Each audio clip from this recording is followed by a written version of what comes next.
A gravação foi iniciada. Obrigado, Hélio. Bom dia. Bom dia a todos. Hoje, 16 de junho de 2023, 8 horas e 33 minutos.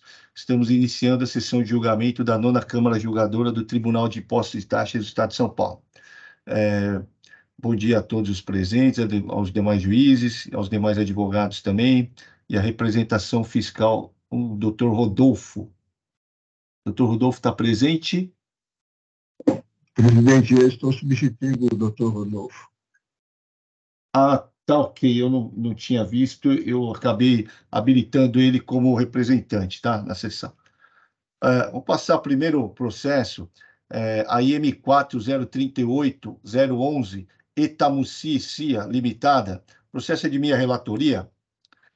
Os doutores Maurício e doutor Eduardo estão presentes para fazer sustentação oral. Esse processo eu estou convertendo em julgamento e diligência. Gostaria de passar a leitura dele e propor que a sustentação oral seja realizada no retorno, se os senhores desejarem, ok? Sem problemas. Então, vou passar a leitura direto do voto. É um retorno dos autos para a segunda instância, tá? Esse auto já foi julgado, tá? E eu vou passar a leitura do relatório. O AIM contém 3 acusações, tá? A primeira é de deixar de pagar ICMS por escrituração de notas fiscais eletrônicas referente a operações tributadas como não tributadas e isentas, utilizando-se do benefício previsto do convênio ICMS número 1/99 do CONFAS. Item 2, creditou-se indevidamente de ICMS, em decorrência de escrituração de documento dele referenciado da nota fiscal número 55 de sua própria emissão, no livre registro de entrada, COFOPs 1949, 1918, 1202 e 2202. Notificado para justificar essas entradas, o contribuinte não apresentou documentação que comprovasse, conforme se denota pelas cópias de documentos juntados.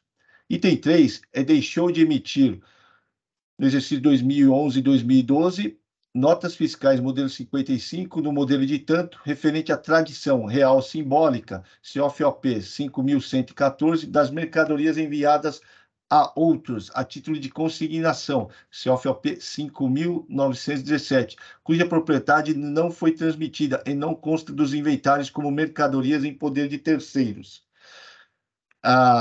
A contribuinte apresentou defesa, a primeira instância manteve parcialmente o AIM. A Colei da 9ª Câmara Julgadora, em 8/12/2017, decidiu negar provimento ao recurso ordinário e dar parcial provimento ao recurso de ofício. Assim, restabeleceu as exigências dos itens 2 e 3, mas com relação ao item 3, reduziu ao valor de 1% do valor lavrado originalmente.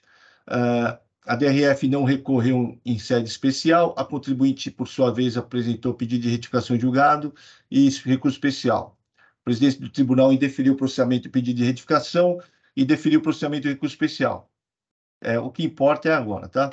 A Igreja de Câmara Superior, após promover diligência, decidiu pelo retorno dos autos à sede ordinária para novo julgamento do item 1, pois se afastou a interpretação literal e determinou-se que, abre aspas, que cada um dos seus itens glosados venha a ser confrontado por uma das câmaras ordinárias quanto à adequação ao seu fim, com o seu par descrito da NCM listada como isenta, visto ser vedado a esta Câmara Superior o exame fático probatório. Eis o breve relato dos autos, passo ao voto.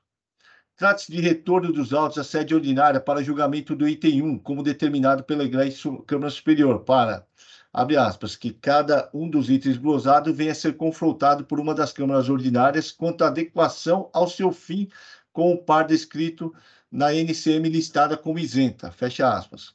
No item, a acusação é de deixar de pagar ICMS no valor de tanto por escrituração de notas fiscais modelo 55, relacionados no anexo 1 e 2, e consolidado, referente a operações tributadas como não tributadas /isentas, utilizando-se do benefício fiscal do convênio ICMS número 1/99, do CONFAS. A AFR elaborou o anexo 1 e anexo 2. Os anexos foram elaborados a partir de notas fiscais e discriminam o produto, bem como o valor e o correspondente imposto exigido do ano de 2011 e do ano de 2012. Ao analisar os anexos 1 e 2, constato que os mesmos contêm diversos produtos que são repetidos, pois os demonstrativos foram elaborados a partir das notas fiscais. Também verifico que a recorrente trouxe aos autos laudos para cada um dos produtos que compõem a acusação. A apresentação da prova de forma organizada é ônus da parte que apresenta. Nesse sentido, foi decidido no processo DRT2 de 270/99, de relatoria do ilustre doutor Antônio Augusto Pereira de Carvalho. Transcrevo. Continuo no voto. Considerando que a determinação da Igreja Câmara Superior exige o cotejo entre o produto que compõe a acusação com a respectiva prova apresentada, converto o julgamento em diligência para que a autuada elabore planilha que indique o produto, o NCM correspondente e a respectiva folhas dos autos em que se encontra a prova, laudo/documento apresentada. Ressalto que a planilha deve conter somente os produtos que compõem a acusação, sem repetição dos mesmos, pois o anexo 1 e 2, os produtos estão repetidos em diversas linhas, em razão da discriminação de todas as notas fiscais que compõem a acusação, o que prejudica a análise da prova apresentada. Antes posto, converto o julgamento em diligência para que, no prazo de 30 dias a contar da publicação desta decisão, a autuada elabore planilha aos autos e junte aos autos que identifique os produtos e os respectivos NCMs correspondentes de cada produto que compõe a acusação, com a indicação da prova apresentada, laudo/documento e a respectiva folha em que se encontra nos autos, após a OFR e a DRF.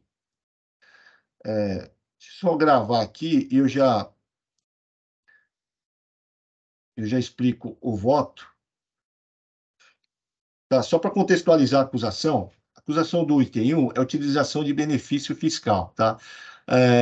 Tanto a primeira instância quanto a Câmara Ordinária deram a interpretação literal à isenção. Tá? Em sede superior, eles decidiram que, para afastar essa interpretação, e a contribuinte, ela trouxe diversos laudos em que apontam que a matéria é a mesma, o que houve foi a modificação da matéria-prima utilizada, tá? Então, o que acontece? A Câmara Superior devolveu esse processo para que, aqui em sede ordinária, façamos o cotejo entre o que foi apresentado de prova com a acusação, tá?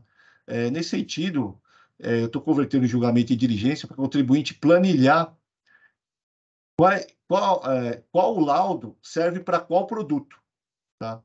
Porque, assim, a fiscal, na hora que ela promoveu o lançamento, ela fez por nota fiscal, entendeu? Então, às vezes você tem o laudo, e o laudo, para você casar laudo com produto, você tem que, na verdade, você tem que fazer uma planilha analítica, tá?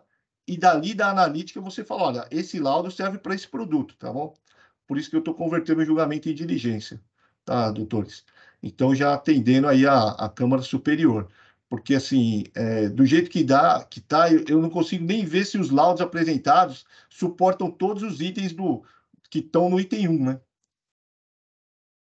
Ok? Então, assim, 30 Tá dias ótimo, após... tá compreendido, doutor Silvio. Tá? Então, assim, por isso que porque, assim, foi juntado o laudo, mas eu não tenho como saber, né? Tá bom? E o processo é muito grande, né? E o laudo foi juntado, nós temos mais de 30, 40 laudos, está durante o decorrer do Durante o processo, né? processo, né? Não, tudo bem, tá bom? Então, Tá bom. é isso que eu propus. Ok, Alguém tem alguma agradeço. dúvida? Os advogados estão presentes para esclarecimento? Não? Então, vou encerrar os debates e passar ao julgamento.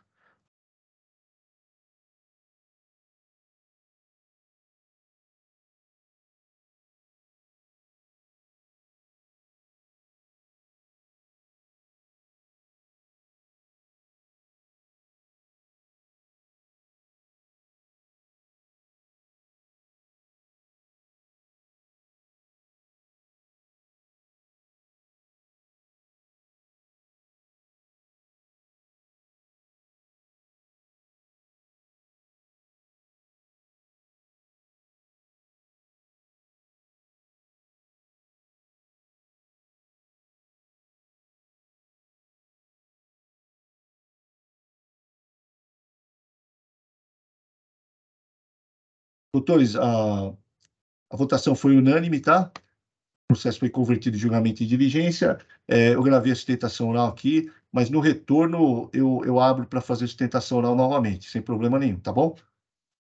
Excelente, doutor Silvio. Muito obrigado. Tenha um bom dia. Tá, Muito joia. obrigado, bom dia. Bom dia a todos. Fique à vontade. Doutor Walter, o senhor quer passar o processo do senhor ou quer que eu julgo o Fospert? Presidente, acredito que o meu também seja breve aqui. Então tá bom.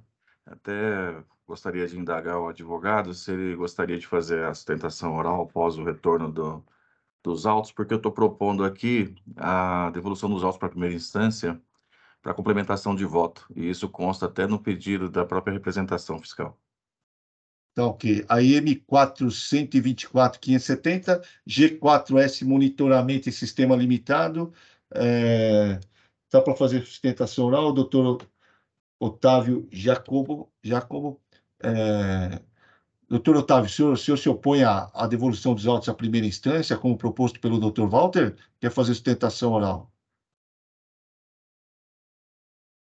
Bom dia, doutor Walter. Sim. Não, Silvio, não me oponho. Então, eu aguardo a leitura do voto e assim que o processo, se o processo retornar, eu realizo aí nesse momento a sustentação oral, então. Então, ok, doutor Walter, fica à vontade. Obrigado, doutor. Doutor Otávio. Presidente, aqui trata-se de recurso ordinário contra a decisão de primeira instância que julgou procedente o auto de infração. 4.124.570.2. A discussão paira sobre o item 1 do auto de infração, cuja acusação é a seguinte: deixou de recolher ICMS nos meses de janeiro a maio, julho a dezembro de 2016, janeiro a março e abril de 2017, por guia de recolhimentos especiais, conforme indicado demonstrativo 1, anexo, relativo a aquisições interestaduais de mercadorias sujeito ao regime jurídico da substituição tributária, referidos nos artigos 313-A a 313-Z20 do RICMES, nos termos do artigo 426-A do mesmo regulamento, conforme se comprova pelas cópias de documentos juntados.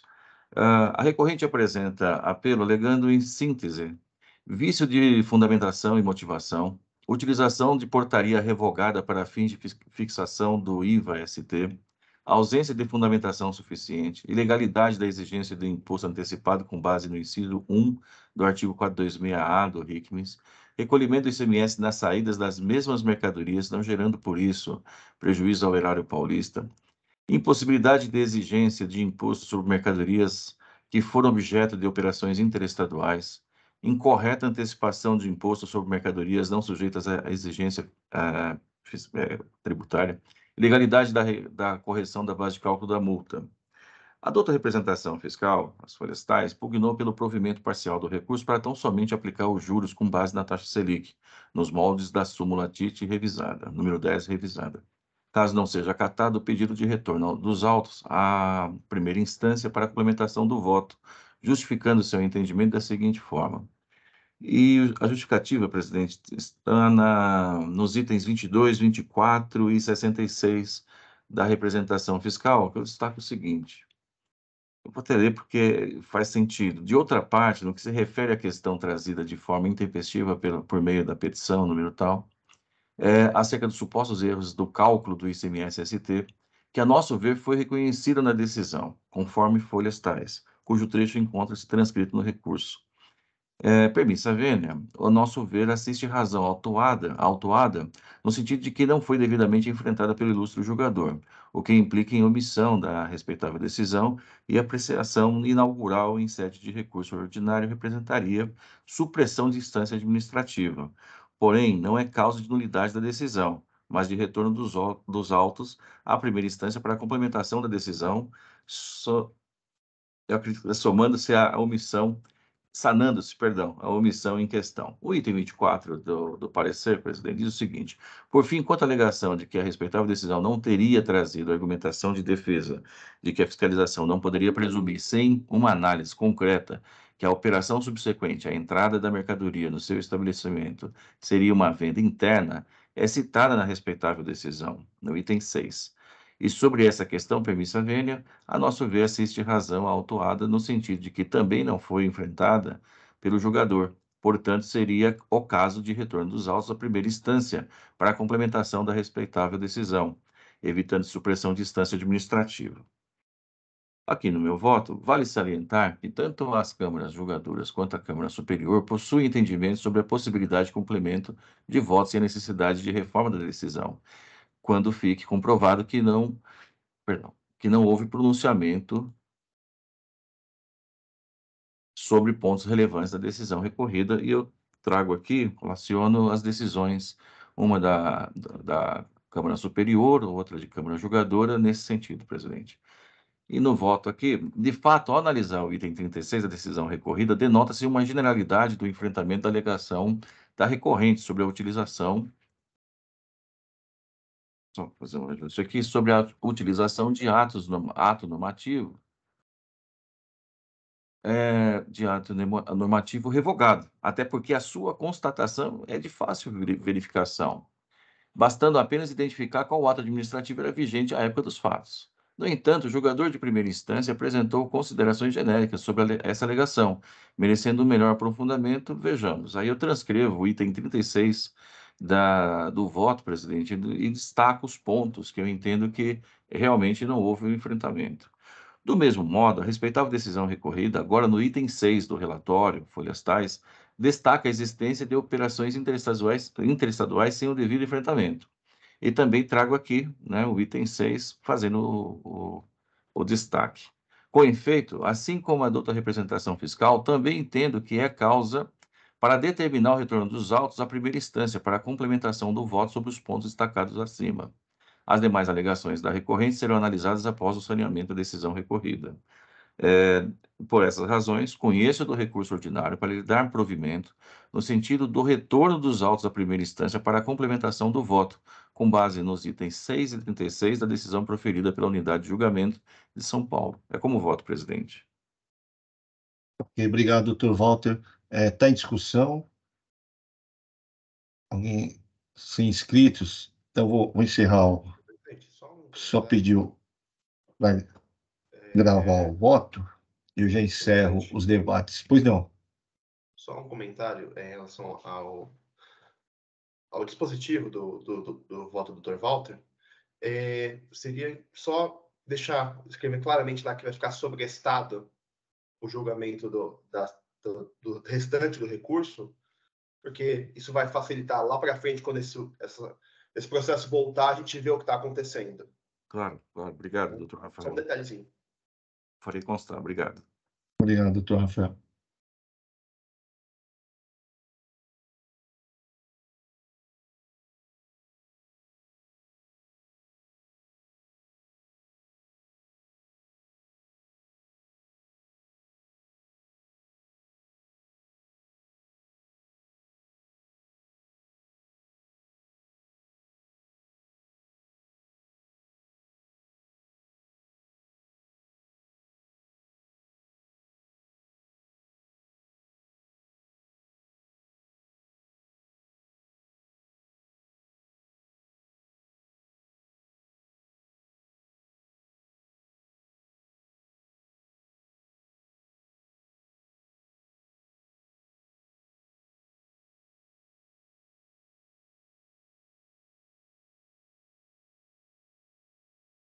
Só um momento, aqui ficou um pouco lento.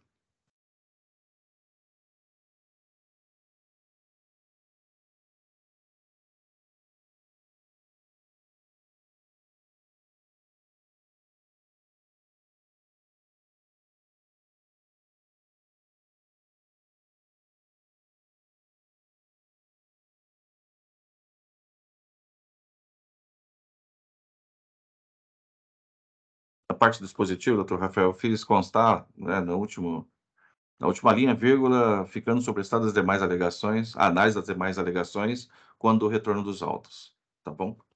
Perfeito. Pronto, presidente. Obrigado. Eu vou encerrar os debates e passar a verificação de quórum.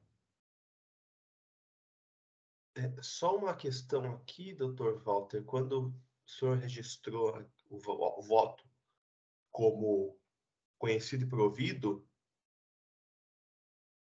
isso vai dar um problema no fluxo do processo, porque o auto não vai para a primeira instância. com esse... Eu entendo que o senhor está dando provimento parcial ao pedido, né? Eu cheguei também a essa conclusão, mas a questão é a seguinte: eu estou acolhendo um pedido. E a parte dispositiva seria para devolução dos autos para a primeira instância, né? Eu não estou anulando a decisão. E aí eu li os votos das câmaras também, né, e também no mesmo sentido, dar provimento a essa parte, né? Mas na gravação do fluxo, Perdão. o problema é o registro, Sim, entendeu? sim. Porque, assim, o que consta no voto pro fluxo do EPAT não gera muito problema. O problema gera no fluxo do processo, O tá? registro. Do registro. Então, eu vou reabrir debates para o Tá. senhor registrar de novo, porque na hora que registrar, aí o senhor vai ter que colocar devolução para a primeira instância para complemento. Ah, ok. Entendeu? Ok, Entendeu? entendi. Porque aí ele cai no caminho correto, tá? Perfeito. Obrigado, viu, doutor Rafael? Se não Obrigado, tivesse doutor Rafael. visto, ia dar Não, um trabalhinho A gente aqui. ia mandar o processo para outro lugar. O processo ele vai direto para outro lugar, tá? Eu Tá vou ótimo. colocar aí, habilitar edição do voto do relator, e aí o senhor consegue chegar e fazer a gravação de novo. Ó, confesso que nesses 8 anos quase aqui no tribunal, é a primeira vez que eu adoto essa técnica de devolução para complementação de voto.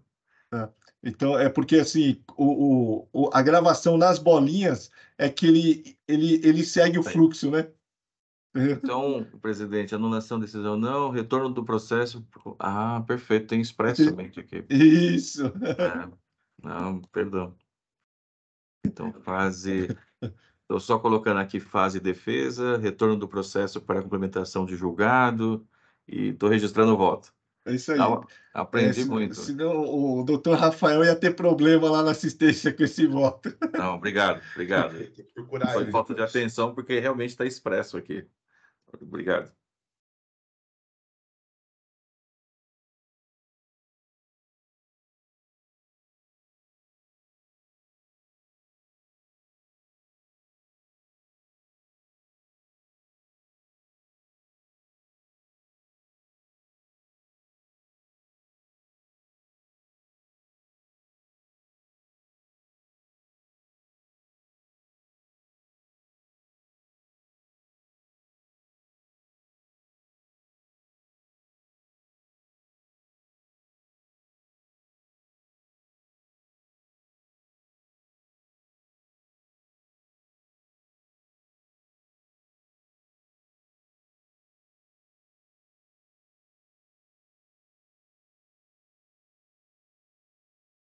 Doutor Otávio, então, prevaleceu o entendimento do doutor Walter aqui, tá? O processo vai ser devolvido para a primeira instância para complementação de julgado, e aí depois ele retorna novamente para a sede ordinária. Doutor Silvio, obrigado. Meus cumprimentos a todos e boa continuidade de sessão de hoje. Obrigado. Até a próxima. Até a próxima. Bom final de semana para o senhor. Tudo de bom. Tá? Obrigado. Passar o tramito. Tá. O IM 449-594, Fosfert, Indústria, Comércio, Importação e Exportação de Ração Animal. Processo de minha relatoria, o doutor Marco Antônio está presente para fazer sustentação oral. Eu vou ler as acusações e eu já abro para sustentação oral, tá? O IM contém 7 acusações de crédito indevido. Creditou-se indevidamente de ICMS, no período tal, conforme demonstrativo discriminado, referente a farinha de carne e osso, através de escrituração da escrita fiscal, DFD, dos documentos. Em síntese, deixa eu só fazer uma síntese, são 8 acusações, todas de crédito indevido, tá? E o que acontece? Todas as acusações, ela muito bem contém 8 acusações, 7 acusações, o crédito indevido se relaciona à aquisição de mercadorias, farinha de carne e osso, farinha de pena, farinha de vísceras, milheto, milho, óleo de vísceras e sorgo, que foram utilizadas na fabricação de ração animal. Tá? Para contextualizar, vou passar a leitura aqui o contribuinte apresentou defesa, o julgador de primeira instância manteve integralmente a decisão. Contra a decisão, o contribuinte apresentou recurso ordinário, em que alega, em apertada síntese, preliminarmente, nulidade do procedimento por falta de lavratura de termo de início de fiscalização, possibilidade de deixar de ser lavrado AM em razão da portaria CAT 115/2014.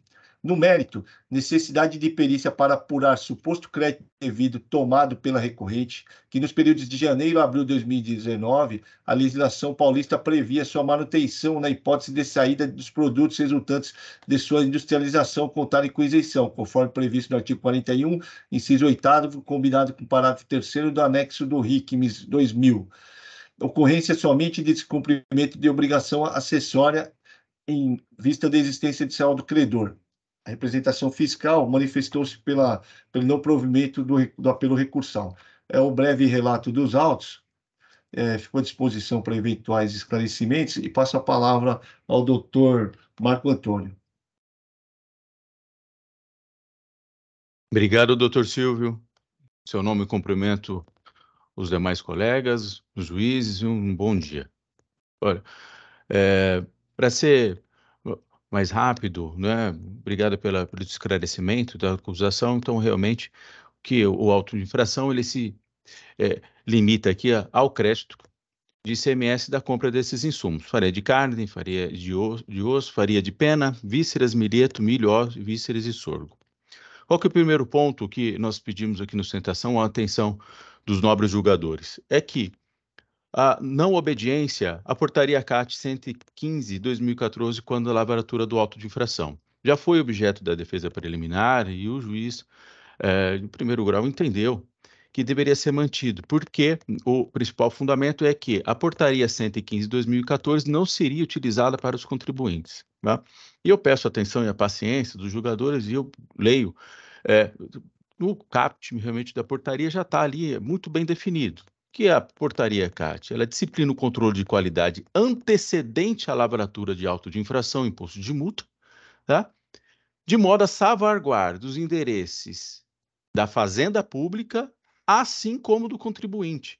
Então, não posso ter o julgador afastado da aplicação da portaria 115 por entender que ela só se aplica aos servidores da Secretaria da Fazenda. E por que é tão importante essa portaria para o presente caso? Porque no artigo 10, ela deixa muito claro que quais são as decisões onde poderá de ser lavrado o auto de infração. E quando nós falamos desse poderá, ele se diz nessa nomenclatura porque eu tenho requisitos a serem cumpridos.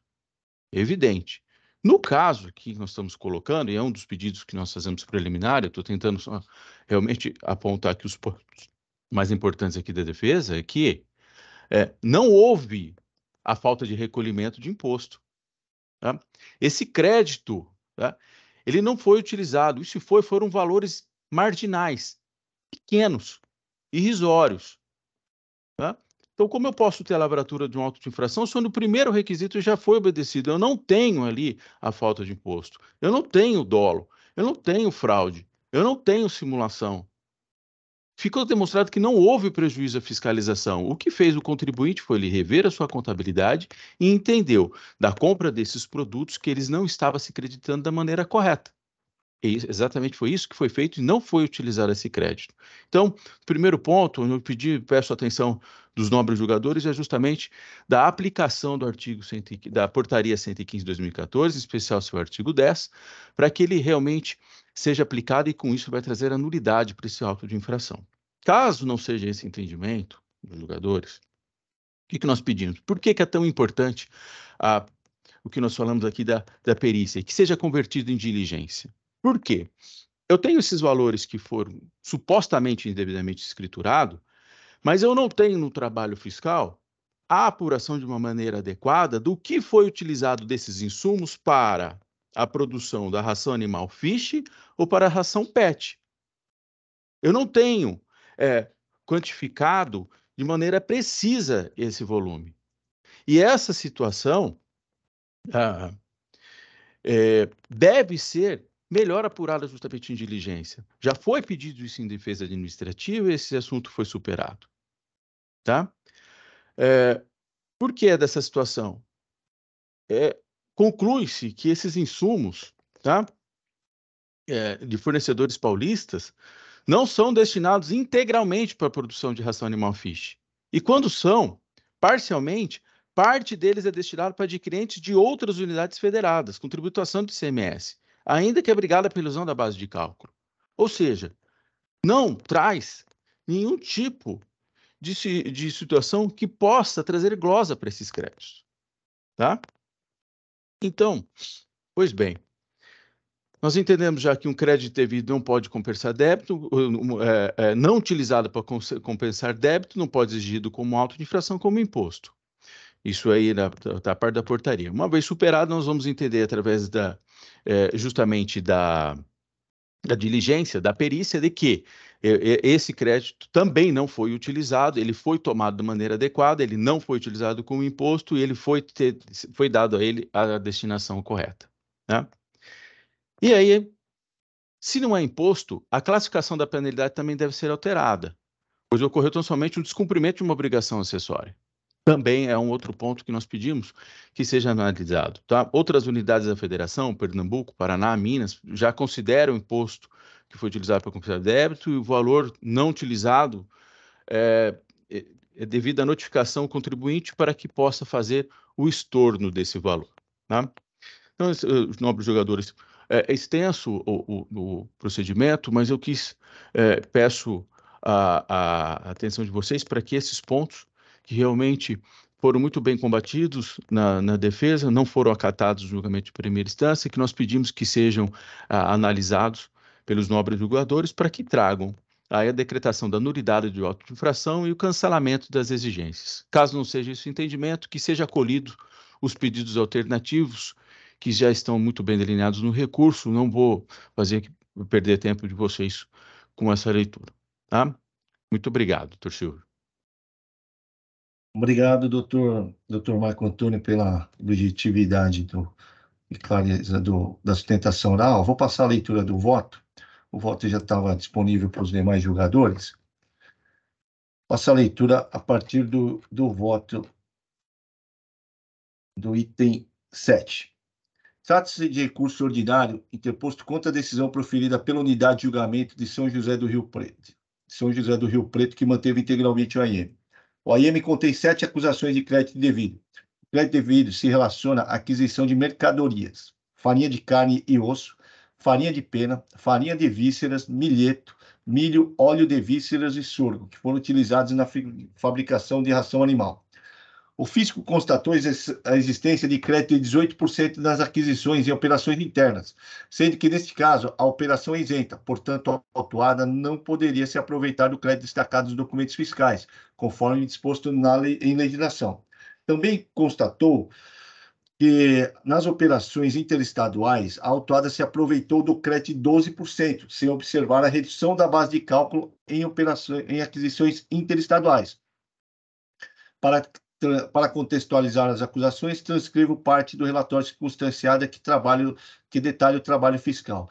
Transcrevo parte do relatório circunstanciado AFR, que discorre sobre cada acusação, e continuo no meu voto.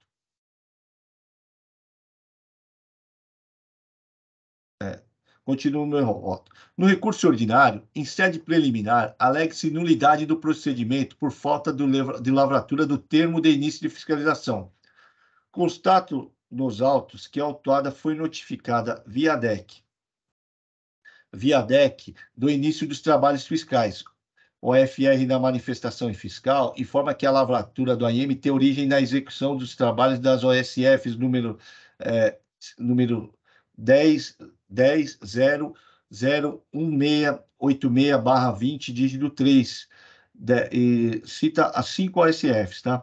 Também resultou na lavratura do presente AIM 449.594, dígito 9, referente ao creditamento indevido na aquisição dos insumos no exercício de 2019 a 2020, sendo essa mesma irregularidade já cometida nos exercícios 2017 e 2018, e que resultou na lavratura do AIM 445.887, dígito 4, fecha aspas. Continuo no voto. A entrega da OSF supre a necessidade de lavratura do termo de início da ação fiscal no livro registro de utilização de documentos fiscais e termos de ocorrência. A OSF é documento que suporta e autoriza o início da fiscalização. Ademais, é o que define o artigo 10 da Lei Complementar 393/2003, que institui o Código de Direitos, Garantias e Obrigações do Contribuinte do Estado de São Paulo. Vejamos. Transcrevo o artigo 10. Diz o artigo 10. A notificação do início de trabalho de fiscalização será feita mediante a entrega de uma das vias da ordem de fiscalização ou de ato administrativo referido no artigo anterior, ao contribuinte, seu representante legal ou preposto com poderes de gestão. Continuo no voto.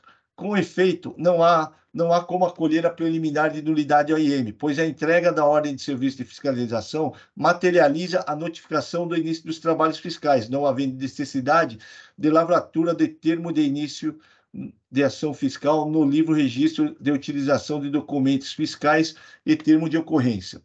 Também, em preliminar, a recorrente discorre sobre o procedimento de controle de qualidade disposto na portaria CAT 115. De 2014, abre aspas, requer desde já a autoridade julgadora a conversão do presente de diligência antes da decisão de primeira instância, para que o autor da ação fiscal ou outra autoridade fiscal competente informe se foi observada a portaria CAT 115 na decisão que concluiu pela lavratura da EIM, juntando cópia do despacho proferido nesse sentido. Fecha aspas.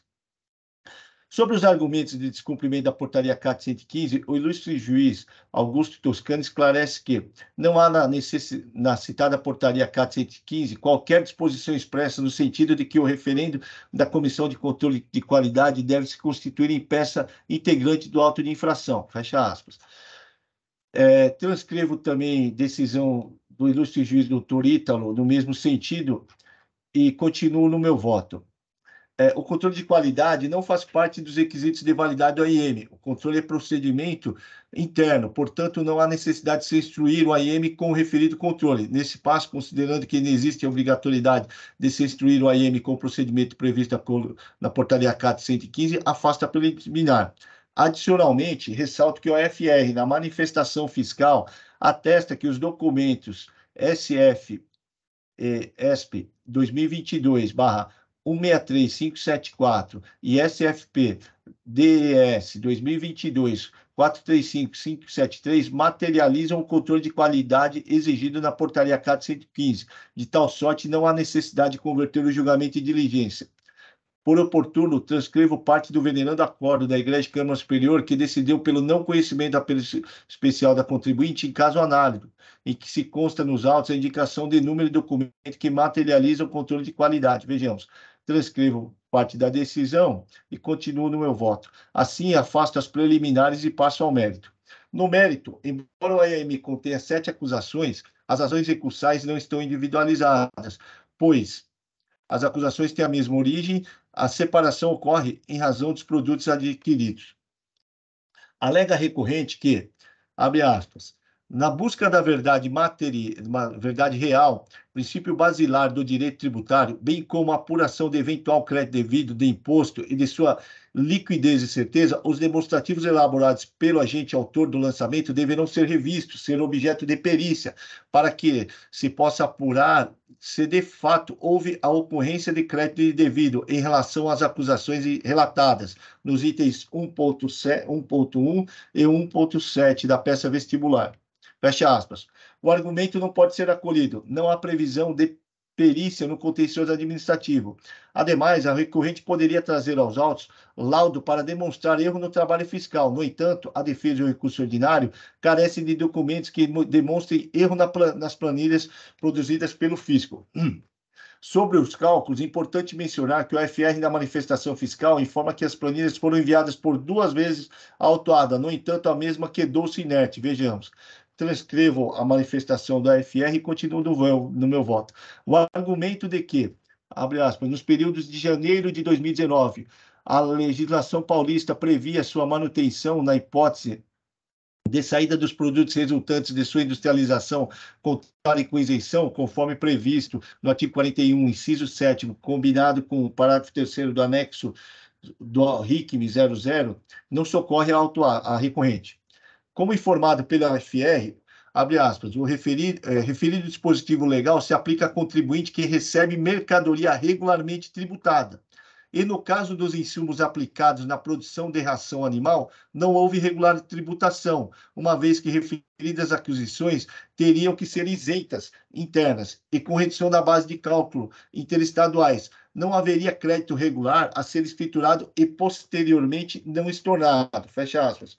Ou seja, o dispositivo mencionado aplica-se ao fornecedor e não ao toada que figura como adquirente, pois, nesse caso, as mercadorias já deveriam ser isentas em operações internas ou com a redução da base de cálculo em operações interestaduais.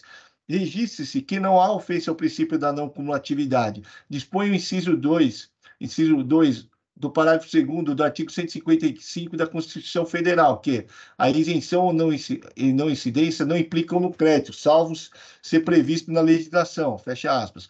No mesmo sentido, prescreve a Lei 6374.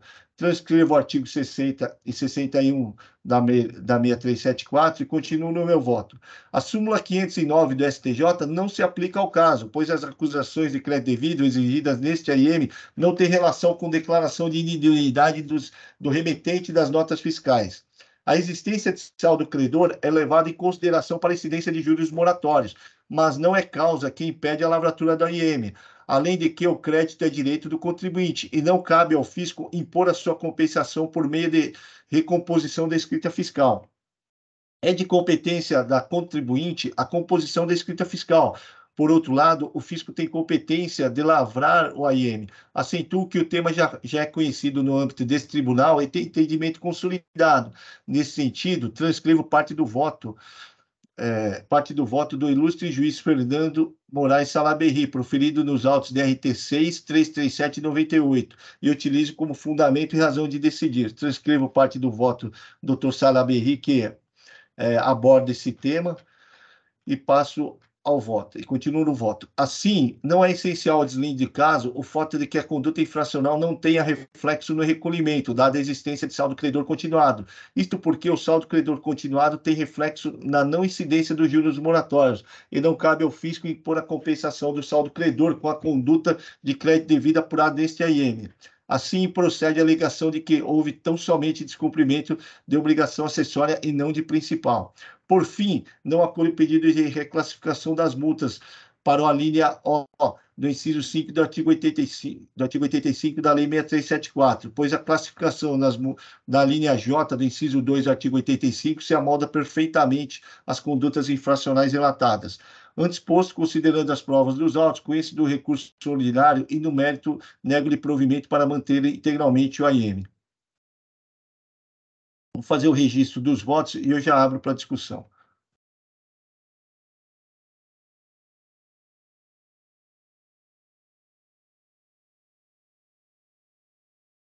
O voto já está registrado.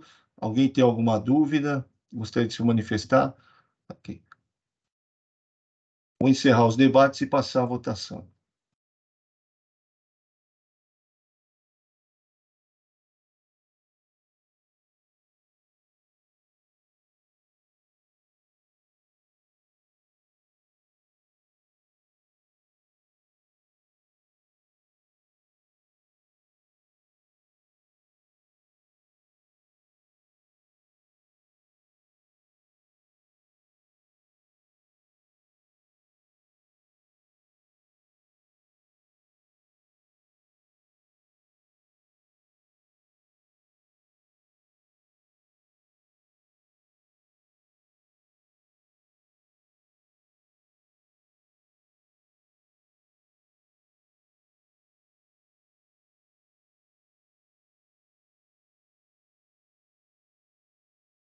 Doutor Marco Antônio, a decisão foi unânime pela manutenção das acusações, tá?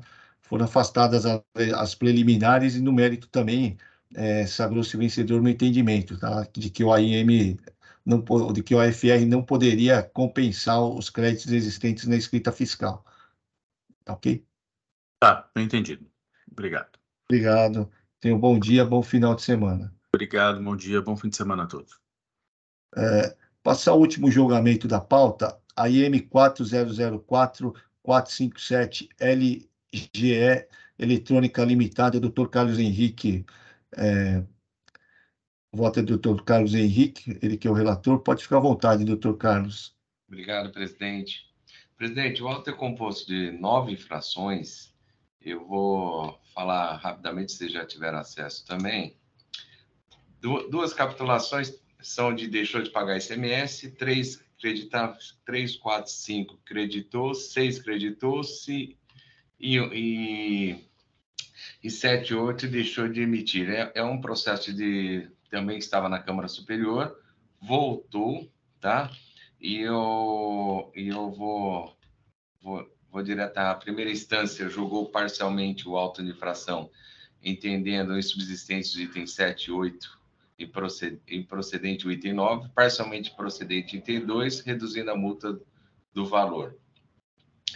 Foi interposto recurso de ofício, a recorrente inconformada apresentou recurso ordinário para esse Tribunal de Impostos e Taxas, relativamente ao item 2, julgado parcialmente procedentes o item 1, 3, 4, 5, 6, julgados procedentes, reprisando os argumentos da defesa.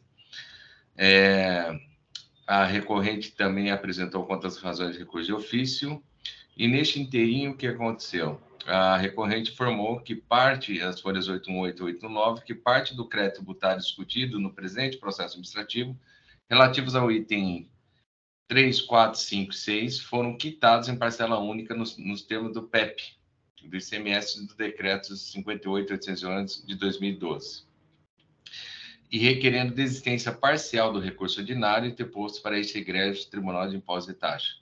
O recurso ordinário foi conhecido somente em relação aos itens 1 e 2, em razão dos pagamentos de 3 a 6, e provido parcialmente cancelando as exigências dos itens constantes nos itens 1 e 2, e o recurso de ofício foi provido parcialmente no tocante ao item 9. Tendo a Fazenda Pública apresentado recurso especial à Câmara Superior deste egrégio tribunal, que foi contrarrazoado pela recorrente. A recorrente também apresentou recurso especial à Câmara Superior, também apresentou recurso especial à Câmara Superior deste egrégio tribunal, no tocante à parte provida do recurso de ofício, cujo processamento foi indeferido, tendo sido distribuído para o julgamento apenas um recurso especial interposto pela Fazenda Pública. A Câmara Superior deste egrégio tribunal conheceu o recurso especial interposto pela Fazenda Pública e deu provimento para determinar o retorno aos autos da instância ordinária para nova decisão quanto ao item 1 e 2 somente do auto de infração. Vou direto ao voto. A recorrente alega que a pretensão fiscal não pode prosperar, pois destacou corretamente o valor do ICMS nas saídas de mercadorias que realizou, tendo as mesmas sido empregadas em prestações de serviços consubstanciados em obras de engenharia. Nos termos do artigo 155, parágrafo 2º, da Constituição Federal, o ICMS deve incidir sobre o valor total da operação quando houver fornecimento de mercadoria, juntamente com prestação de serviço, desde que esses não estejam previstos na competência tributária dos municípios. A atividade desempenhada pela filial, segundo a recorrente, estaria prevista no item 7 do rol das atividades tributadas pelo imposto sobre o ISS. E, diante desse contexto, deve entender que a situação se subsume a hipótese fixada para o artigo 1º, parágrafo 2º da Lei Complementar 87/96, visto que a atividade desempenhada pela filial estaria prevista no item 7.02 do rol de atividades tributadas pelo ISS de imposto de serviço de qualquer natureza. Da análise do demonstrativo analítico dos valores de ICMS pela operação de saída de mercadorias e com cobranças de montagem e ou instalação e outros serviços não incluídos na base de cálculo, verifica-se que a cobrança de ICMS recaiu sobre os valores dos supostos serviços cobrados nas notas fiscais de serviços, pois sobre o valor dos materiais já haviam sido cobrados o ICMS. A fiscalização agiu a apresentação de informações relativamente a cada fornecimento de mercadorias ou prestações de serviços de engenharia com aplicação de materiais constante demonstrativo 1, folhas 9 e 10. A recorrente juntou a RTs, folhas 9, 10 e 634, exigidas para execução de obras de engenharia, artigo 1º da Lei 6.496/77, mas somente a RTs referente à Companhia do Paraná Celepar foi apresentada as folhas 634. Efetivamente, comprova a realização de obra de engenharia nos serviços prestados pela recorrente constantes nas notas fiscais 1 e 2, de folhas 93 e 94. Todavia, o contrato firmado com a Celepar tem por objeto o fornecimento de equipamentos e prestação de serviços técnicos de instalação de sistema de energia. Folhas 95, cláusula 1º e folhas 11, cláusula 7ª. Mas não é só. A nota fiscal 184, folha 92, emitida a título de venda, elenca diversas mercadorias e equipamentos, grupo de gerador, cubículos blindados, UPS com banco de baterias, quadros gerais de baixa tensão e outros, no valor de R$ 2 milhões, com ICMS corretamente destacado, no valor de R$ 239.999. Foi emitida a nota fiscal de serviços 001, folhas 93, no valor de 880 mil. Consigna como descrição de serviços, serviços de montagem de equipamentos nas dependências da nossa fábrica em Cravinhos, destaque de agora. E a nota fiscal 002, folhas 94, no valor de 94.79981, também indica tratar de serviço de instalação de equipamentos relativos ao mesmo contrato, totalizando as duas notas fiscais importantes de 974 e 79981. Neste caso, ainda que se tenha comprovado a existência de obra de engenharia, o serviço de montagem de equipamentos fora do local da obra de engenharia está sujeito ao ICMS, concluindo-se que foram vendidos diversos equipamentos que se constituem neste sistema. Deduz que o valor das montagens dos mesmos integra a base de cálculo do ICMS. Ainda mais se considerando que tais serviços foram efetuados nas dependências da fábrica da defendente, que indica tratar-se de etapa de industrialização do aludido produto e equipamento, sistema de energia, e, por consequente, sujeito a apenas a incidência do ICMS. No tocante aos demais contratos que trata o item 1 e 2, primeiro, Companhia Energética São José. A nota fiscal 2046, folhas 22, emitida em 20 de 3 de 2009, houve simples remessas de um CCM, Central de Controle de Motores, no valor de 225 mil. Depois de 11 de 5 de 2009, houve emissão da nota fiscal 002103, folhas 23, no valor de 148 mil. E a nota fiscal de prestação de serviços 0378, folhas 24, também de 11 de 5 de 2009, no valor de 77 mil. Tendo como descrição dos serviços fornecimento de mão de obra para montagem e testes do CCM Moenda 380V em nossa fábrica, Cravinho. Neste caso, se houve no estabelecimento da recorrente a aplicação de mão de obra em montagem e testes do CCM, certamente essa se caracteriza como uma etapa de processo de industrialização e, consequentemente, integra o custo do produto, restando cristalino no valor de 225 mil, está sujeito à tributação pelo ICMS.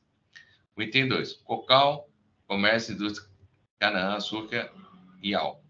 Notas finais 2141, 2162, 2194, 2226 e 2227, folhas 31, 33, 35, 38 e 44. Comprova a ocorrência da venda de um cubículo médico de tensão blindado para transformadores, sendo que cada documento fiscal representa o valor de uma parcela de 75 mil, totalizando, então, 375 mil. Foram também emitidos notas fiscais de prestação de serviço. 038, 0380, 0388, 401, 411 e 412. Folhas tais. No valor de 749.898, cada uma, perfazendo o valor de 374.490. Ou seja, praticamente 50% do valor do bem e da análise da documentação e da descrição do serviço resulta cristalina a ocorrência da venda de um cubículo médio de tensão blindado para transformadores, instalado, não restando dúvida que o serviço de instalação e montagem que integra a base de cálculo do ICMS. Item 3. Banco do Brasil, Campo de Goitacazes. Contrato firmado com o Banco do Brasil tem como objeto o fornecimento e instalação de grupo de gerador, folhas 49. E da análise da nota fiscal 024, folhas 46, resta claro que houve faturamento do grupo gerador e demais acessórios com o débito do ICMS. E através das notas fiscais de prestação de serviços 424 e 425, folhas 47 e 48, foi cobrado e como sendo serviços para implantação do objeto fornecimento e instalação do grupo de gerador, ou seja, a mesma forma no item anterior, não restando dúvida que se trata de serviço de instalação, montagem que integra a base do ICMS. Destilaria Alcídia.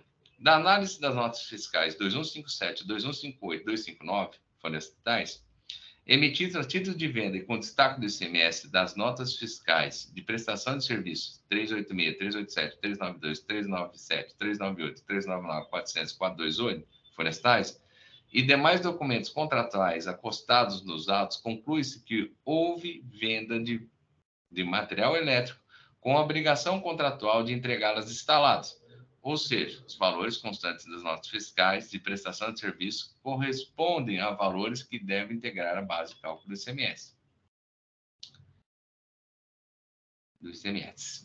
Isso.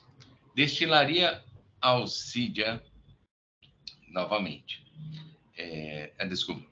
Por conseguinte, ao item 7.0, item 7 da lista 02 da lista de serviços, anexo complementar de 106 de 2003, não se aplica às situações descritas no item 1 e 2. Eis que a recorrente não comprovou tratar-se de serviço de engenharia, resultando comprovado tratar-se de montagem e instalação de produtos por ela comercializados e que integram as etapas do processo de fornecimento de mercadorias e, portanto, integram a base de cálculo do ICMS. No tocante às penalidades previstas no item 1 e 2, encontram-se essas perfeitamente aplicadas em constâncias com o previsto artigo 85 da Lei 6.374. Matriz legal do artigo 527 do ICMS, não sendo possível a relevação ou redução por tratar-se por falta de pagamento de imposto.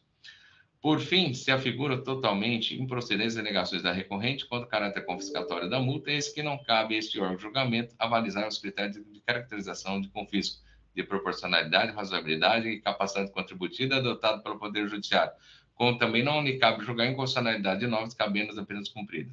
Assim, a multa é a penalidade aplicada por descumprimento de obrigação tributária, principal ou acessória, e visa punir o infrator que tenha agido de acordo com a legislação tributária. Deste modo, as multas, dado o caráter coercitivo, visam desestimular a prática fracional, estando perfeitamente subsumidas as hipóteses altas. Assim, concluem que a fiscalização laboral presente de auto-infração também observou corretamente a norma vigente, aplicando corretamente a multa e não havendo qualquer reparo a ser efetuado. A disposto decido conhecer e dar provimento ao recurso de ofício, bem como conhecer o recurso ordinário e, no tocante item 1 e 2 do auto-infração, negar-lhe provimento, ratificando a capitalização da infringência constantes do item 1 e 2 da auto-infração e produção de multa, assim como eu voto, presidente. Ok, doutor Carlos. Antes de fazer o registro, é o doutor Jean que está como representante fiscal. Consegue abrir a câmera, doutor Jean? Presidente, meu nome é Elias que está falando, mas eu estou sem vídeo. Ah, Elias. Então, Elias, Isso. nesse caso aqui, as operações remontam do ano de 2009, né? Me parece que 2009. Deixa eu ver aqui. 2009, isso. Então, eu precisava que a representação fiscal juntasse uma petição para limitar os juros, né? Aí o doutor Carlos alteraria o voto. Porque eu também não coloquei, porque como a representação não pediu, e ele também não pediu no recurso, entendeu, presidente? Então, é por isso que, assim, como a representação ela está peticionando, está juntando petição, né? O doutor Rodolfo sempre junta a petição. Peço para. Será que você tem a petição pronta, doutor Elias? Não, não tenho pronta aqui, não, doutor. Não tem pronta? É porque senão vai. Que a gente não pode dar de ofício. Fazer o seguinte, doutor Carlos, ficaria ruim se retornasse isso para o relator, e aí o doutor Rodolfo, quando retornar como representante da Câmara, eu peço para ele juntar no processo? Pode ser, presidente, imagina. Tem algum problema? Não, imagina, presidente. Eu Os até demais pensei juízes... em converter em diligência para a Fazenda, para se manifestar também, mas pode voltar, presidente, não tem problema. Alguns dos juízes querem se manifestar acerca disso? Tá, então, porque, assim, como... Tem toda a razão. Oi? Pois não, doutor Elias. Não, tem toda a razão. Tá, ok? Então, eu vou só devolver para o relator, e aí eu peço para que o doutor Rodolfo, ele junte petição aqui nesse sentido. Tá Isso, bom? aí conforme for, eu pauto na próxima, presidente. Tá. Eu vejo se eu espero a resposta do doutor Rodolfo, e assim que tiver uma petição pedindo para se manifestando a favor da limitação dos juros, a gente pauta esse processo, porque senão a gente vai manter a acusação difícil, né? e não vai limitar os juros, tá bom? Perfeito. Tá, Perfeito, então, presidente. tá, senhor, desculpa que eu não tinha visto isso daí, doutor Carlos, senão Então, presidente, eu já eu tinha queria pedido. já se manifestar, mas como não houve pedido, né? Aí ficaria. Por isso que Tá. o contribuinte também não pediu no recurso. Eu dei uma olhada no recurso ordinário, ele só fala da confiscatoriedade da multa, tá? Exato. Então mas eu peço para a representação fiscal se manifestar acerca juntar a petição acerca dos juros, né? E aí, oportunamente, a gente pauta novamente esse processo, tá? Perfeito, Só presidente. peço desculpa ao doutor Carlos aqui.